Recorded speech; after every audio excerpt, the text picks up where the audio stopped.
Almost half a year after James Harden demanding a trade from the Philadelphia 76ers, we are finally finding a new home for the Beard, and that home being the Los Angeles Clippers. The Clippers acquired 10-time All-Star guard James Harden in a blockbuster trade with the Philadelphia 76ers on Monday night.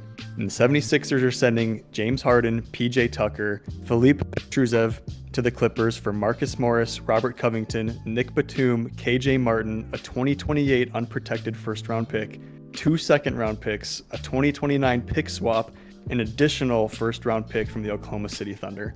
Now, what are your initial thoughts on that? Yeah, definitely a loaded trade here, but obviously the big prize was PJ Tucker. No, I'm just kidding. James Harden, for sure. And how big this trade is, it always impacts more than just the trade itself. And kind of what I'm getting at there is that there could be potential more trades from what Philadelphia acquired here. We'll kind of talk more about that in a bit, but that's a lot of contracts they got between Robert Covington, Marcus Morris, Nick Batum, even KJ Martin a little bit too. That's a lot of money on the table, and it's a lot of depth for them too, but it could mean another trade in the future. And kind of real quick on the 76ers now, they got a ton of depth in return for a guy who didn't even want to be there anymore in James Harden. And no matter what way you want to look at that, depth is a good thing, even if they do eventually trade it. I like what they got here. They didn't have a ton of big wing depth up until this point, so I like the Covington addition for them, especially. Really good combo wing defender, a little bit rim protector too, can kind of help with a small ball lineup next to Embiid a little bit. Not that that's really small ball, but he can play that role really well. And then they got more athletic with guys like KJ Martin, and they kind of transformed the whole look of their team here. And I really like that they replenished their trade asset pool, because after they traded for Harden only, a year and a half ago, they didn't have much left, so they really were never in the market when it came to making a trade for like a Drew Holiday, which they were definitely in on, but couldn't execute because they didn't have the trade assets to do it. Now they definitely could. You mentioned all the draft picks they got, and then I talked about the tradable contracts they have now.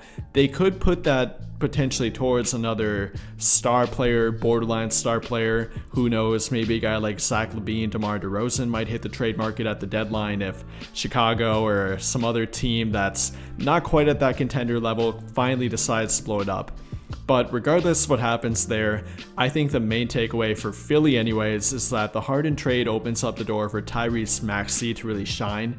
He's already averaging about 30 points per game on really good efficiency right now, about 50% from the field and 56% from beyond the arc. And a lot of people were worried about if they would trade Harden, and with the whole situation going on there, if Joel Embiid would want to leave after that then. But I think what Tyrese Maxey is showing right now, along with all the assets they've accumulated, that should really signal to Embiid that they have enough, or they can get even more with the assets they have, and that they can definitely remain competitive both in the short term and kind of in the long term future for him too. So I really like that from the Philadelphia 76ers aspect. And then I do like it from the Clippers aspect too. I mean, they're definitely entering the territory, even though they kind of already were, of being a win now team.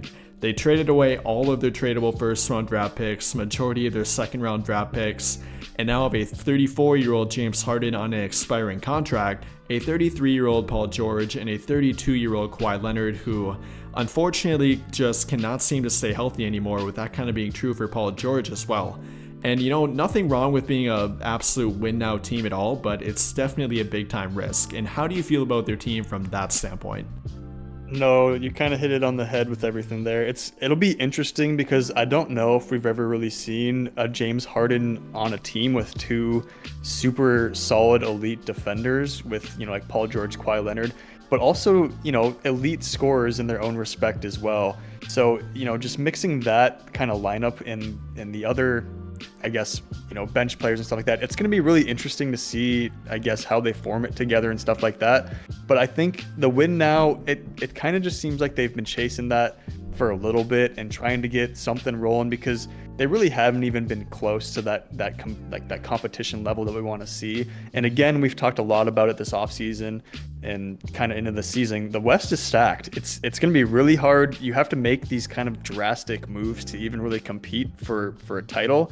And it just kind of, to me, it almost feels like the Clippers are just building this team to try and make that short-term kind of run. and that's fine and that's dandy and stuff like that. But it's just kind of the obvious answer for that. And even before we talked about, back to the 76ers, it was pretty hard to imagine, and we talked about this before, with all the drama with Harden, for them getting a good deal for James Harden. But I think they did spectacular. I think that they came out completely ahead on this as an absolute, just a complete standpoint from the numbers side and looking at the stat sheet and stuff like that. But I think they came out and I think they did great, and I really was not expecting it. So really good on them. In terms of the Clippers, I think it'll be really interested. We heard rumors before about it, but it never really felt like it could even be real or work. So I think that it'll be really interesting to see how they move forward and how their offense kind of runs. Definitely, and I like how you touched on Harden never really having played with guys like Paul George and Kawhi Leonard before, unless you'd want to go all the way back to when he played with either, Kevin Durant, Kyrie Irving in Brooklyn a little bit, but then even more so when he was the third option, like during his rookie years with a younger Kevin Durant and Russell Westbrook. So it's definitely going to be different, because I can't imagine they're going to really reconstruct their whole offense to go around Harden, which is pretty much what he's been used to for the past decade now, if even a little bit longer than that.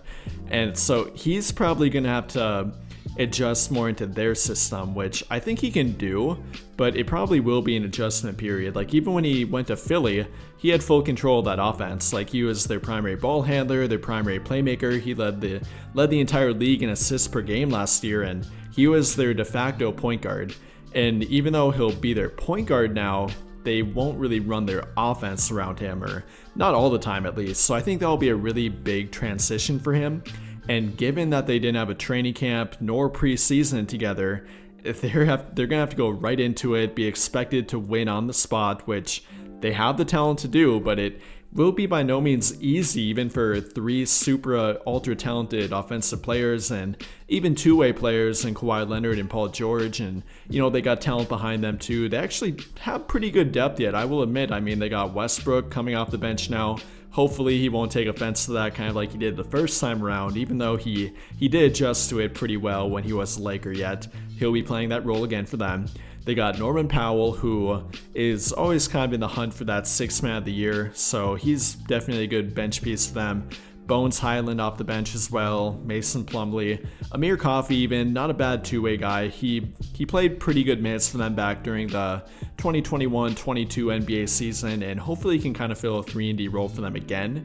But it's really going to be interesting how they quickly integrate that James Harden dynamic into their already really talented offensive lineup.